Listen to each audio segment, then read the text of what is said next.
আমাকে বেলচা দিয়ে তাড়াতাড়ি মাটি খুঁড়তে হবে। আমাকে রিমির থেকেই ফার্স্ট হতে হবে।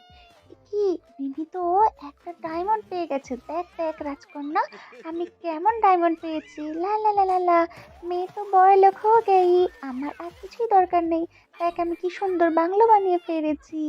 তখন রাজকন্যা খুব দুঃখী হলো, সে আবার মাটি খোঁড়া শুরু করলো। কি, আমি কিছু পাচ্ছি না কেন? এটা একটা কিসের হার? কিচ্ছু ভাল লাগে না, আমি আবার মাটি খুঁড়বো। আমাকে বড় ডায়মন্ড পেতেই হবে। এটা কি? এটা একটা শঙ্খ। আমি কিছুই পাচ্ছি না। বন্ধুরা, তোমরা তাড়াতাড়ি ভিডিওতে লাইক করো, চ্যানেলটিকে সাবস্ক্রাইব করো। দেখো দেখো, তোমাদের ভালোবাসাতে মনে হচ্ছে আমি কিছু একটা পেয়েছি।